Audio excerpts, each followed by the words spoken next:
Welcome to Wednesday's Word of Wisdom. We're going to talk about a party, right? It was Palm Sunday and then Easter. Come on back and see what I've got for you.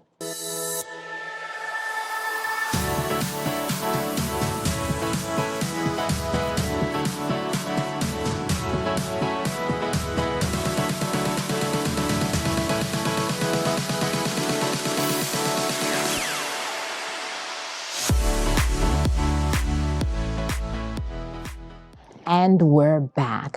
Can you imagine the atmosphere of Palm Sunday? When I think about it like when there was Mardi Gras, right? I've never personally been to Mardi Gras, but I've seen the videos and the pictures of people in the streets and they're celebrating and they're shouting, right? Or even like a Super Bowl party, right? When there's a parade and they're out in the streets and they're shouting, or even the Thanksgiving Day parade. There's just that excitement, that atmosphere as they're watching someone parade down the center of the street and everybody's shouting and cheering, and just an atmosphere of celebration. That was Palm Sunday, just celebrating and shouting and rejoicing in the streets, right? And then less than a week later, they were shouting, "Crucify him." There was a shift in the atmosphere, and it was the same shouting, but this was more an ominous shout, a shout crying for death, right? And I often wondered what happened, what caused that shift. And then one day as I sat in judgment of the children of Israel, I realized that they were disappointed. Have you ever been disappointed? Have you ever thought that God disappointed or let you down? That's what it is. Their expectation that they had, He didn't meet. And they were disappointed. So they became angry and consumed with rage because they wanted to be saved. They wanted to be free of the oppression of the Roman government. And He didn't do that. Not in the way they thought. How many times we've prayed for a loved one and they still pass, right? And then we're disappointed, we're upset, we're, oh God, how could you do this to me, right? Or we're praying for that particular job and we're like, yes, God, you're gonna open it, and He didn't do it, right? Or even before, let's say that He answers a prayer, right? And we're like, yes, thank you, Jesus. And we're running around celebrating, hey, here's my testimony, God did it for me. And then, let's say a week later, something happens, and then we're like, oh my gosh, woe is me. God, where are you? How could you forget me, right?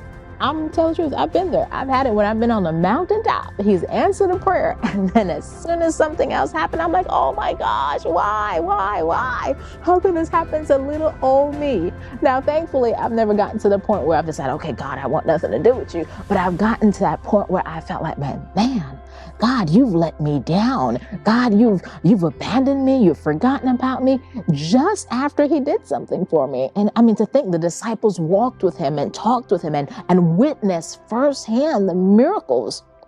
But yet, even Peter denied Him, right? So it just had me thinking that, we can sit here and be in judgment sometimes. Let me talk about myself. I sat in judgment of the people of Israel, but sometimes we too get in that way when we're disappointed, when we have unmet expectations, when we have been disappointed, then our heart breaks, our whole world shatters.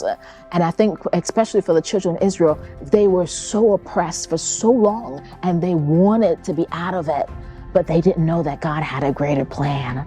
And that's what I want to remind you, that in those, what we think is disappointments, God has a greater plan. As Bishop said on Sunday, Jeremiah 29:11, for I know the plans I have for you, declares the Lord. Plans to prosper you, not to harm you. Plans to give you a hope and a future. And even in our disappointment, when things work out the way that we didn't, or when things happen and it doesn't work out the way we wanted it to happen, oh, God sees something greater. There's a saying that says we see the tree, but God sees the forest. And I think that brings me some comfort to know that I may be looking at the obstacle, the disappointment that's right there in front of me, but oh, God sees something greater, and He can take those hurts, those disappointments, and make something beautiful out of it, that He can still weave and still work and still connect things together. So I encourage you, don't be like the children of Israel.